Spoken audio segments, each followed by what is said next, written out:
پرسوں یہ حدیث میں نے پڑھی ابن ماجہ میں کہ ملک الموت کہتا ہے ایتھا النفس الخبیثہ کانت فی الجسد الخبیث، اے خبیث روح جو خبیث جسم میں تھی، اخرج باہر آؤ۔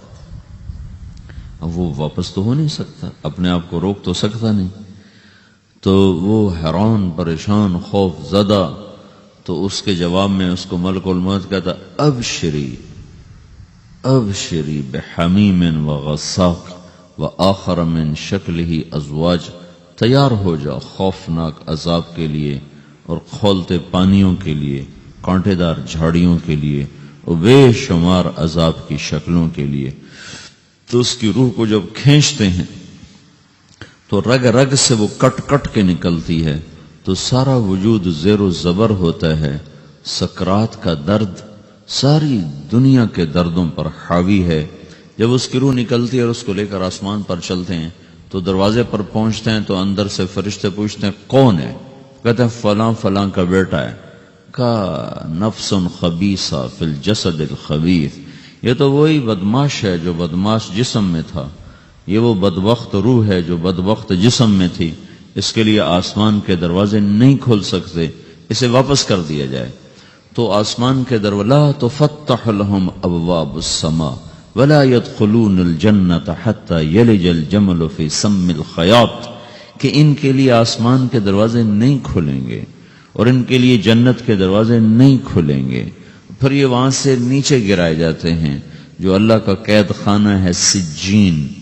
وما ادراک ما سجین کتاب مرقوم، وہ تمہیں خبر نہیں کہ وہ کیا خوفناک قید خانہ ہے جو اللہ تعالیٰ نے بنایا ہے، اسے وہاں دھکیل دیا جاتا ہے۔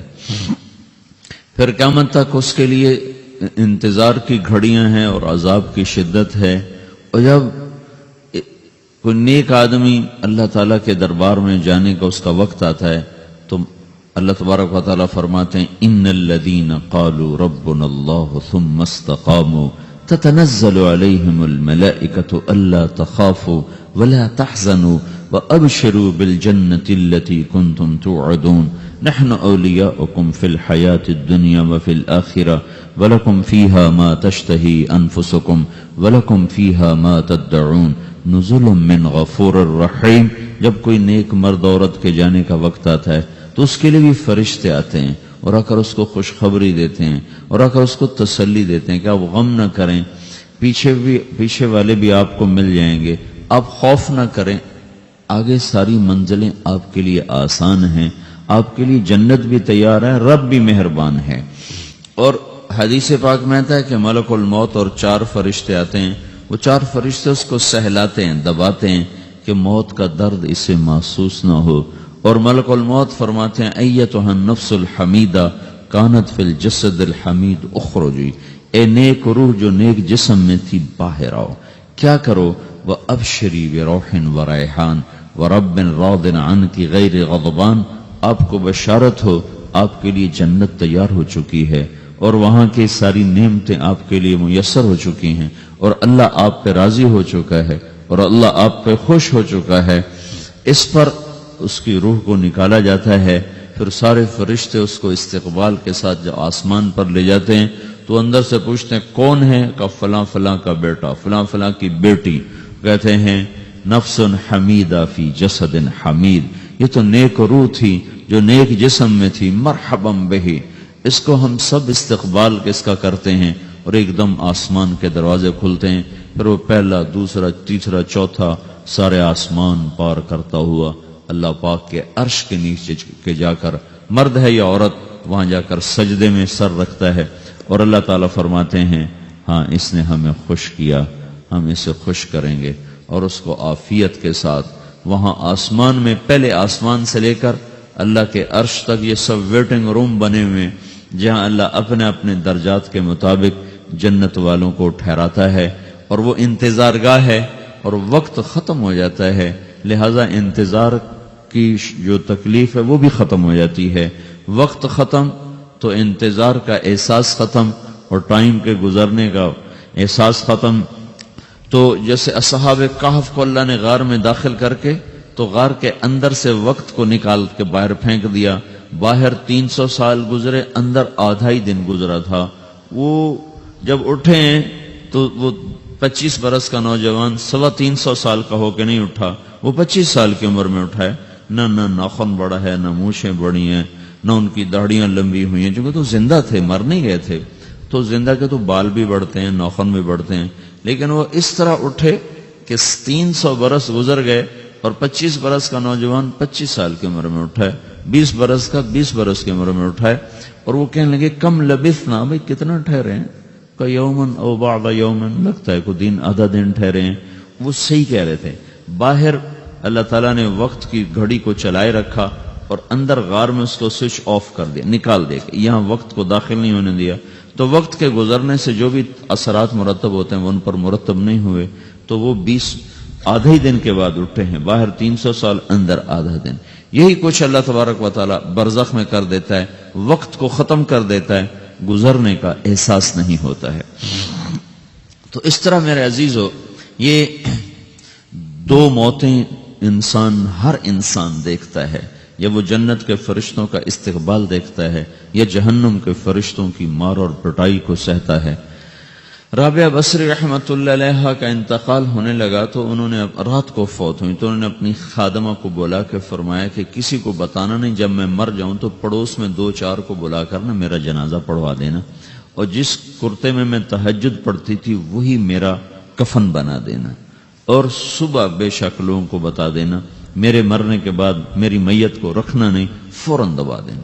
تو جب ان کا انتقال ہوا تو انہوں نے پڑوس کے 2-4-10-20 آدمی بلائے اور ان کو تدفین تجہیز سب کچھ ہو گئی۔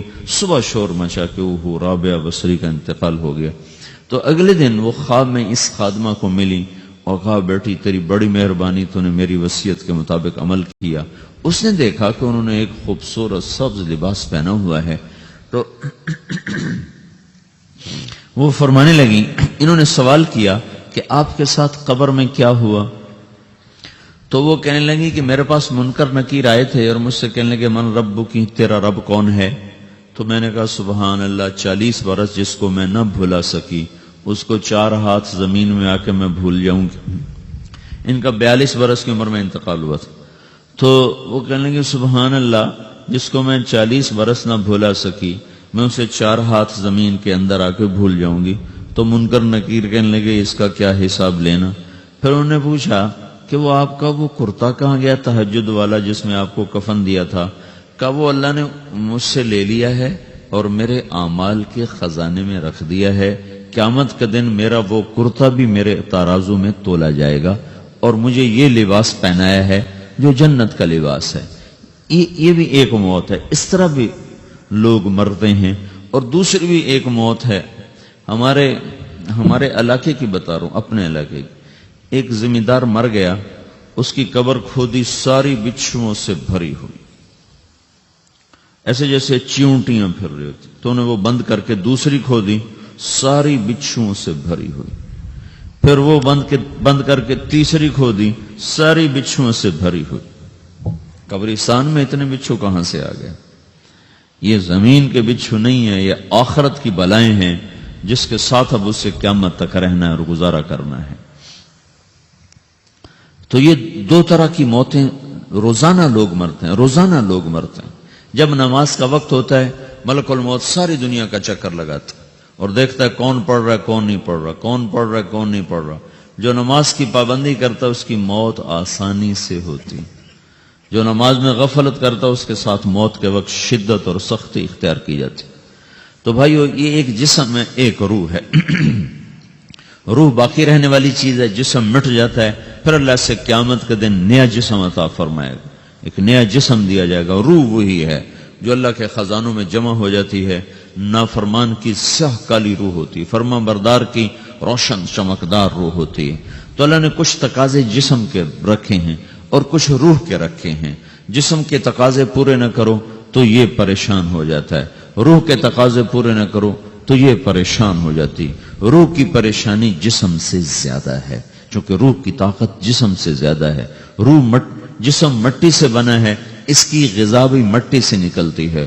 روح آسمان سے ہے، اس کی غذا بھی آسمان سے ہے۔ روح کا تعلق جب تک اللہ سے نہیں جڑتا، بھوک اور پیاس لگتی رہتی ہے.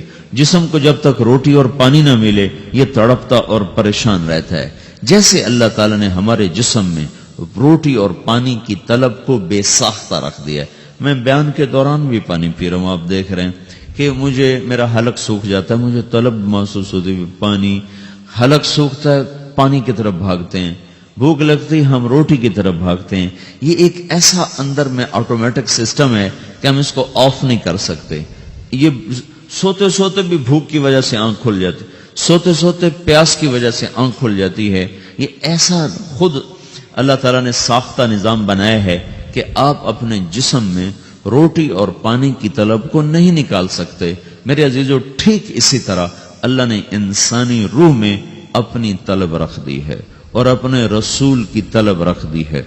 یہ دو طلب ایسی ہیں کہ یہ آپ کے جسم روح سے نکل نہیں سکتی. جیسے بھوکا روٹی نہ کھا لے، پیاسا پانی نہ پی لے، اسے چین نہیں آ سکتا. وہ روح جو اللہ اور اس کے رسول سے نہ آشنا ہے، جب تک وہ وہاں تک پہنچ نہیں جاتی اسے چین نہیں آ سکتا، اس کا اندر پریشان رہے گا. 1997 میں جب جنید جمشید سے میری پہلی ملاقات ہوئی تو اس نے مجھ سے یہ سوال کیا کہ مولوی صاحب، ایک پاکستانی نوجوان جس گلیمر کو خوابوں میں دیکھتا ہے، وہ گلیمر تو مجھے زندگی میں ویسی حاصل ہے، میرے چاروں طرف زندگی کا رقص ہے اور میری زندگی کی ہر خواہش، ہر تمنا پوری ہے، اس کے باوجود میرے اندر اندھیرا ہے، میرے اندر خلا ہے. مجھے لگتا ہے میں وہ کشتی ہوں جس کا کوئی ساحل نہیں، جس کی کوئی سمت نہیں، جس کا کوئی گھاٹ نہیں. یہ کیوں ہے؟ میرے ساتھ تو ایسا نہیں ہونا چاہیے.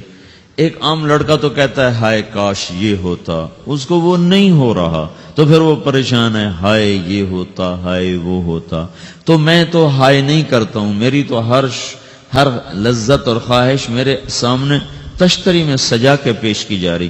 میں کیوں ایسا کر رہا ہوں؟ میں ہائے ہائے کیوں کر رہا ہوں؟ میرا اندر ویران کیوں ہے؟ میرے اندر میں خلا کیوں ہے؟ یہ وہی خلا ہے کہ وہ روح کی پیاس کو شراب میں بجھانا چاہتا ہے، وہ روح کی پیاس کو لڑکی میں بجھانا چاہتا ہے، وہ روح کی پیاس کو موسیقی سے بجھانا چاہتا ہے، وہ روح کی پیاس کو دنیا کی رعنائیوں میں 5 اسٹار ہوٹلوں سے بجھانا چاہتا ہے. روح کیا جانے روٹی کیا ہے، شراب کیا ہے، پانی کیا ہے، عورت کیا ہے، موسیقی کیا ہے، گھنگرو کیا ہے، پائل کیا ہے، چھنکار کیا ہے. روح کو ان چیزوں کی کیا خبر؟ امریکہ میں ہماری ایک جماعت تھی تو 4 لڑکے 2 لڑکیاں، 4 لڑکیاں 2 لڑکے مسلمان ہیں. تو ایک لڑکے کا نام رکھا تھا ابراہیم، اور اس کو جب پڑھایا نا کلمہ، انہوں نے کہا ہائے، انہوں نے کہا ہائے، اور دونوں ہاتھ یہاں رکھے سینے پر، دل پر، کہا ہائے. تو ہمارے ساتھی ہیں ڈاکٹر اختر، وہ کہنے لگے کیا ہوا کیا ہوا؟ کہنے لگا جب سے ہوش سنبھالا یہ جگہ خالی تھی، یہ تیرے کلمہ پڑھانے پر بھر گئی ہے کہ میری خوشی سے ہائے نکل گئی. یہ جگہ خالی رہے گی، یہاں شراب نہیں پہنچ سکتی، یہاں نغمہ اور موسیقی نہیں پہنچ سکتی، یہاں تالے لگے ہوئے ہیں، یہاں تک کوئی آواز نہیں جا سکتی. دل کے تاروں پر ایک ہی نغمہ چڑھ سکتا ہے اور وہ اللہ کی یاد کا ہے اور اللہ کی محبت کا ہے اور اللہ کے رسول کی محبت کا ہے. باقی کوئی مضراب ایسا نہیں جو ان تاروں کو چھیڑ سکے، باقی کوئی چیز آواز ایسی نہیں جو دل کی دنیا پر جا کر دستک دے سکے. یہاں بند دروازے ہیں، یہاں صرف اللہ پہنچے گا، اللہ کے رسول کا تعلق پہنچے گا، باقی کوئی چیز یہاں نہیں جا سکتی.